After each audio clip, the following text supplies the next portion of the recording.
Hello दोस्तों, स्वागत है आपका मेरे यूट्यूब चैनल पे। अगर आपको मेरी कहानी पसंद आए तो लाइक करें और अगर आप मेरे चैनल पे नए हैं तो सब्सक्राइब करें। गरिमा और गुंजन दोनों बहनें थीं। गरिमा बड़ी और गुंजन उससे 5 साल छोटी थी। गरिमा को बचपन से ही महेश और मंजरी ने बहुत लाड़ प्यार से पाला था, क्योंकि उसका जन्म शादी के काफ़ी दिनों बाद बहुत मन्नतों से हुआ था। उसके 5 साल बाद गुंजन का जन्म हुआ तो शुरुआत में गरिमा को बहुत अच्छा लगा, पर धीरे धीरे उसे लगने लगा कि गुंजन के आने से घर में उसकी अहमियत कम होने लगी है। हालांकि ऐसा था नहीं, पर अकेले ही सारा लाड़ प्यार पाने वाली गरिमा का मन अपना प्यार बट जाने के कारण अंदर ही अंदर कुंठित होता चला गया। अब उसके मन में गुंजन के लिए एक जलन की भावना ने जन्म ले लिया था। वह अपनी कोई भी चीज उसे छूने नहीं देती थी। अगर गुंजन थोड़ी देर उसके पास अकेले रहती तो वह उसको परेशान कर देती या रुला देती थी। महेश और मंजरी दोनों उसको बहुत प्यार से समझाते, पर उसका स्वभाव वक्त के साथ साथ और भी बदलता चला गया। वह बस किसी तरह से गुंजन को अपनी जिंदगी से दूर करना चाहती थी। उसकी इन आदतों के कारण अब महेश और मंजरी दोनों परेशान होते तो उसको बोलते, पर वह उन पर ही बरस पड़ती और कहती कि हाँ, मैं तो आपको अच्छी नहीं लगती हूँ, आपको तो सिर्फ गुंजन ही अच्छी लगती है, वही आपकी लाडली बेटी है। गुंजन बहुत ही सीधे स्वभाव की और विनम्र थी। वह गरिमा से भी बहुत प्यार करती थी। कितनी ही बार उसने गरिमा की गलतियों को छुपा लिया था। जब भी स्कूल में कोई प्रतियोगिता होती, गरिमा अपनी बराबरी को छोड़ गुंजन को ही अपना प्रतिद्वंदी समझती थी। गुंजन पढ़ने में बहुत अच्छी थी, इस कारण उसे नर्सरी से सीधे फर्स्ट क्लास में जाने का मौका मिल गया था। वह पढ़ाई लिखाई के साथ साथ हर काम में निपुण थी। स्कूल की हर प्रतियोगिता में वह बढ़ चढ़कर हिस्सा लेती और प्रथम भी आती थी। स्कूल में सब लोग गुंजन को बहुत पसंद करते थे। वक्त गुजरता गया और गरिमा और गुंजन दोनों कॉलेज में आ गई। कॉलेज में इंटरनेशनल डांस कंपटीशन होने वाला था। गरिमा और गुंजन दोनों ही बहुत अच्छा डांस करती थी। दोनों ने ही कंपटीशन में हिस्सा लिया था। गरिमा डांस में अच्छी होने के बावजूद इनसिक्योर थी। उसने बीमारी होने का बहाना बनाया और जब डॉक्टर को दिखाया तो उसने कहा कि उसको अजीब अजीब ख्याल आते हैं। वह रात में सो नहीं पाती और इसी तरह कई परेशानी बताकर नींद की गोली खा ली थी।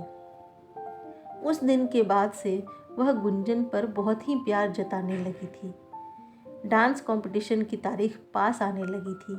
आखिर वह दिन आ ही गया जिस दिन डांस कंपटीशन था।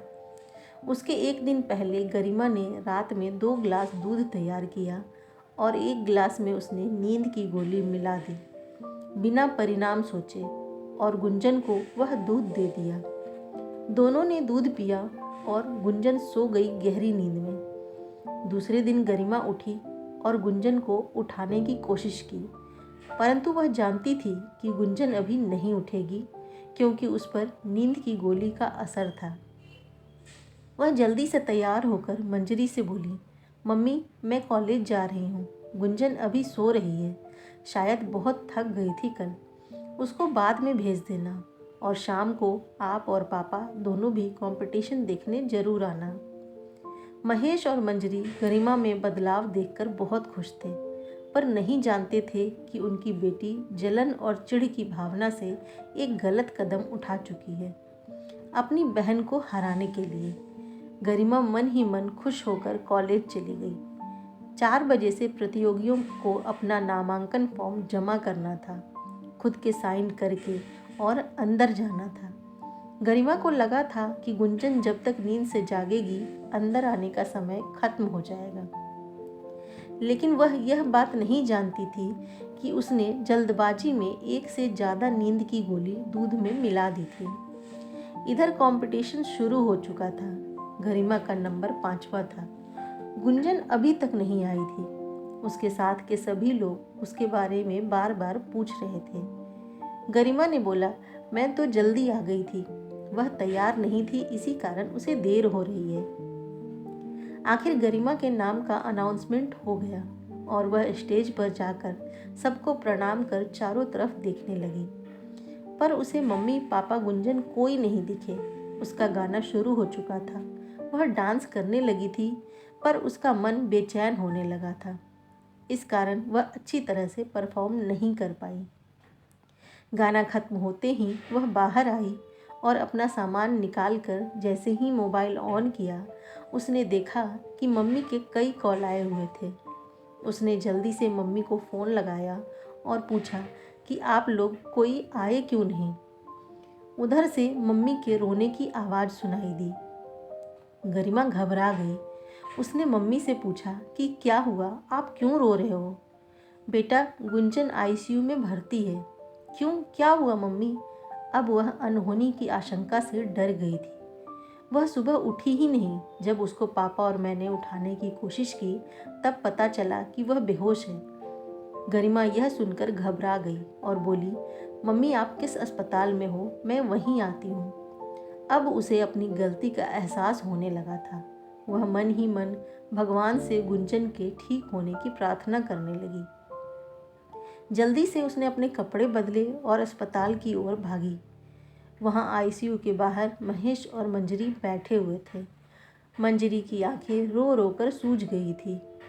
वह जैसे ही मंजरी के पास पहुंची, फूट फूट कर रो दी। उसने पूछा कि गुंजन अब कैसी है? पता नहीं, अभी तक होश नहीं आया है। डॉक्टर ने बोला कि नींद की गोली खाने के कारण ऐसा हुआ है, परंतु उसने नींद की गोली खाई क्यों, यह समझ में नहीं आ रहा है।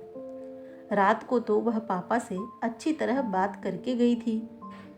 गरिमा को कुछ समझ नहीं आ रहा था कि वह क्या बोले और कैसे बोले कि उसने ही दूध में नींद की गोली मिलाकर गुंजन को दी थी। आज उसको अपनी गलती का एहसास हो रहा था। अपनी नफरत और जलन की आग में वह इतना गिर गई थी कि उसने सोचा ही नहीं कि उसकी इस हरकत से उसकी बहन की जान पर बन आएगी। वह मन ही मन खुद को कोस रही थी और प्रार्थना कर रही थी कि गुंजन जल्दी से अच्छी हो जाए। तभी आईसीयू से डॉक्टर आकर बोले, आपकी बेटी को होश आ गया है। यह सुनकर महेश जी बोले, क्या हम उससे एक बार मिल सकते हैं? डॉक्टर ने कहा, जी हाँ, पर ज़्यादा बात मत करना। तीनों तेजी से रूम के अंदर गए। गुंजन को देखकर उनकी आंखों में आंसू आ गए। महेश जी बोले, बेटा तुम्हें क्या ज़रूरत थी इस तरह नींद की गोली खाने की? पापा, डांस कंपटीशन का टेंशन होने के कारण नींद नहीं आ रही थी। इस कारण गरिमा दीदी के डिब्बे से निकाल कर मैंने गोली खा ली थी कि थोड़ी नींद अच्छी आएगी तो मैं रिलैक्स रहूँगी, परंतु मालूम नहीं था कि इस तरह से कुछ हो जाएगा। गरिमा डर गई थी कि कहीं गुंजन यह ना बोल दे कि रात में उसने ही उसे दूध दिया था। वह रोने लगी और गुंजन का हाथ पकड़कर आंखों ही आंखों में माफ़ी मांगने लगी थी। जब महेश जी और मंजरी जी बाहर चले गए, तब गरिमा गुंजन के गले लग गई और बोली, गुंजन, मैं उम्र में तुमसे बड़ी हूँ, पर व्यवहार में आज भी तुमसे छोटी हूँ। मुझे माफ़ कर दो मेरी बहन। अब से मेरे हर सपने से पहले तुम्हारा हर सपना पूरा करने की कोशिश करूँगी। गुंजन बोली, नहीं दीदी, आज से हम दोनों एक दूसरे के सपनों को पूरा करेंगे। आज मुझे मेरी बहन वापस मिल गई, उसका प्यार मुझे मिल गया, यही मेरे लिए बहुत बड़ी जीत है। दोस्तों, अगर आपको मेरी ये कहानी पसंद आई हो तो लाइक करें और अगर आप मेरे चैनल पे नए हैं तो सब्सक्राइब करें। धन्यवाद।